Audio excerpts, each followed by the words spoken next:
لیکن اب صورتحال بدل رہی ہے۔ 25 دسمبر 2014 کو نیشنل ایکشن پلان آیا، دہشت گردوں کے گرد گھیرا تنگ کیا گیا، قبائلی علاقوں تک میں ریاست کی ریٹ بحال ہوتی دکھائی دے رہی ہے اور ریاست نے جیش محمد اور دیگر کالعدم تنظیموں کے خلاف کریک ڈاؤن شروع کر دیا ہے۔ صورتحال بہتر ہو رہی ہے اور اعداد و شمار بھی یہی بتا رہے ہیں۔ 2014 کے مقابلے میں 2015 میں دہشت گردی کے واقعات میں 35% تک کمی ہوئی ہے۔ سب کچھ بدل رہا ہے، لیکن جہاں سے پورا ملک چلتا ہے، جہاں سے فیصلے ہو کر یہ سب کچھ بدل رہا ہے، وہاں ایک مسئلہ اب تک برقرار ہے۔ اسلام آباد میں ایک ایسا شخص ہے جس نے ریاست کے اندر ریاست بنائی ہوئی ہے، جس کے خلاف مقدمہ ہے، وہ عدالت کو مطلوب ہے اور آج اس معاملے پر حیران کن پیش رفت ہوئی۔ سماجی کارکن جبران ناصر نے مولانا عبدالعزیز کے خلاف FIR، عدالتی احکامات اور دیگر شواہد تمام اراکین پارلیمنٹ کو بھیج دیے ہیں۔ 341 اراکین پارلیمنٹ کو بھیجے تاکہ وہ یہ شواہد وفاقی وزیر داخلہ چودھری نثار کو پیش کر سکیں۔ ایسا جبران ناصر نے کیوں کیا؟ اس لیے کیا کہ 29 دسمبر کو سینٹ سے خطاب کرتے ہوئے وفاقی وزیر داخلہ چودھری نثار نے کہا کہ مولانا عبدالعزیز کے خلاف کوئی ثبوت نہیں، اگر اراکین پارلیمنٹ کے پاس کوئی ثبوت ہے تو فراہم کریں۔ مولانا عزیز کے خلاف کارروائی کی جائے، وہ مہربانی کر کے میرے سے ڈائریکٹ رابطہ کریں۔ کوئی مجھے قوائف ایسا دے دے جو جسٹسبل ہے، جو پروسیکیوٹیبل ہے، if I'm using the right term، تو میں آپ کو یقین دلاتا ہوں کہ انشاءاللہ اس کے خلاف کارروائی ہوگی۔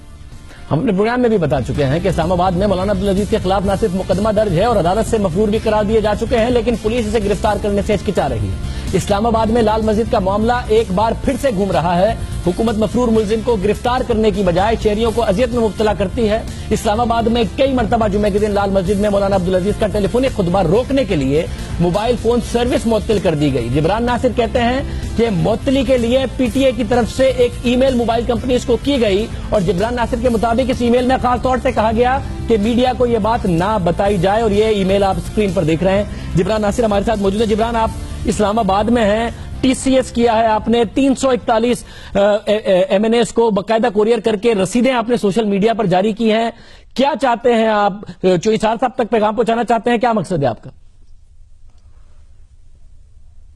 سر، میں اس وقت خیال میں تیسری چوتھی بار ایک سال کے عرصے میں آپ کے پروگرام میں آ رہا ہوں، اور جب آتا ہوں سوال ایک ہی ہوتا ہے اور وہ ہوتا ہے عبدالعزیز۔ تو بطور پاکستانی میرے خیال میں جتنی تکلیف آپ کو پوچھتی ہوتی ہوگی یہ سوال، اتنی میں جواب دیتے ہوئے ہوگی کہ ہم کیوں اس مسئلے پہ ابھی تک پھنسے ہوئے ہیں۔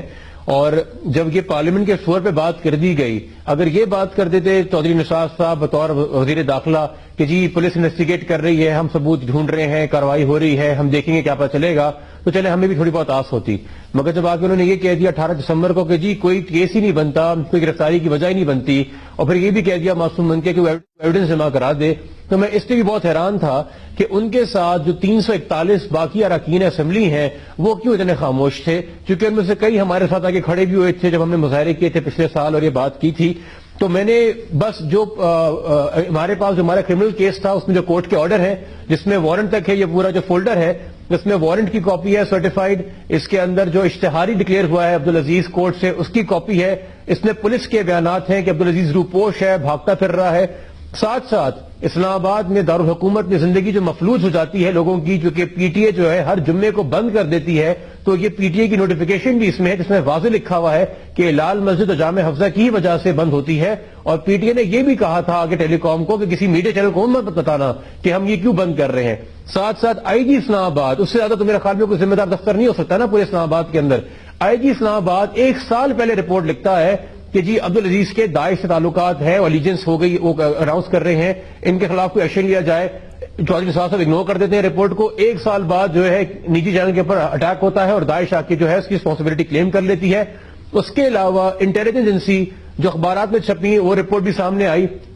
کہ جی جو اس وقت G73 کے اندر جامع حفظہ کے نام سے ایک عمارت بلند کی جا رہی ہے وہ دراصل جامع سمیہ تھی جس پہ قبضہ کر لیا گیا، مسجدوں پہ قبضہ کر کے بھی اپنے مدارس بنائے جائیں گے۔ تو میرے خیال میں کوئی لمٹ اس کی آپ کا کہہ سکتے ہیں کہ جو یہ ڈھونگ رچایا جاتا ہے مذہب کے نام پہ اس کی نہیں ہے۔ مگر سب سے جو انٹرسٹنگ بات ہے، اگر آپ یہ پوری ہسٹری دیکھیں عبدالعزیز صاحب کے کیس کی، میرے خیال میں اتنا استثنا تو ملک کے صدر کو یا وزیر اعظم کو حاصل نہیں ہوتا جتنا باقاعدگی سے عبدالعزیز صاحب کو رہا ہے۔ یہ ایک نہیں، یہ 13 ایسے مقدمات میں درج رہ چکے ہیں جن کو ATC میں بھیجا گیا تھا پولیس کی طرف سے، مگر ATC کے ایک مخصوص جج رہے ہیں، حبیب الرحمان صاحب ان کا نام ہے، جنہوں نے بار بار یہ مقدمے جو ہیں واپس سول کورٹ میں بھیجے۔ وہ مقدمے جو ATC کورٹ سے واپس کر دیے گئے، اس میں پولیس کو کڈنیپ کرنا، پولیس کو پیٹنا، رینجر کو شہید کرنا، عوام کو پیٹنا، عوام کو ڈرانا، ملک کو، اسٹیٹ کو سوسائڈ بامبنگ کی تھریٹ دینا، وانا کے آپریشن میں پاکستان کے جوانوں کے شہید ہونے کے خلاف فتوے دینا، یہ سب شامل تھا، مگر پھر بھی اس کو جو ہے کسی ATC کورٹ میں ٹرائی نہیں کیا گیا۔ میں نہیں جاننا سمجھ پا رہا کہ ہماری جو انسٹیٹیوشنز ہیں ان میں یہ کون سی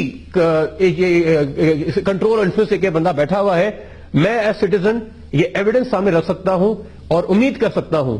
کہ جتنی ہم بہادری کی بات کرتے ہیں، جب ضرب اثر کی بات کرتے ہیں کہ جی ہمارے جوان ہیں وہ قربانیاں دے رہے ہیں، تو جو ملک کے اندر اور جو کیپٹل میں دشمن بیٹھے ہیں اس کے لیے تو ہمیں بہادر پارلیمنٹیرین بھی چاہیے نا۔ تو امید ہے کل کے سیشن میں کوئی پارلیمنٹیرین، چونکہ ہر ایک کو میں نے کوریئر کی ہے یہ کاپی اور ای میل اور یہ آن لائن اویلیبل ہے، کھڑا ہو کے نثار صاحب سے پوچھے گا کہ سر آپ بتائیے اس ایویڈنس کی روشنی کے اندر کیسے گرفتاری اور کارروائی نہیں بنتی۔ جبران ناصر بہت شکریہ۔ جبران ناصر کہہ رہے ہیں میں نے سارے پارلیمنٹیرینز کو بھیج دیا ہے، اب امید کر رہے ہیں کہ جب اجلاس ہوگا تو دیکھیں گے کہ اگلے اجلاس میں ان 341 میں سے کون کون پارلیمنٹیرین ہے جو یہ ثبوت لے کے چونسار صاحب کے پاس جائے گا کہ یہ ثبوت ہے، آپ نے ثبوت لانے کو کہا تھا، آپ کارروائی کیجیے۔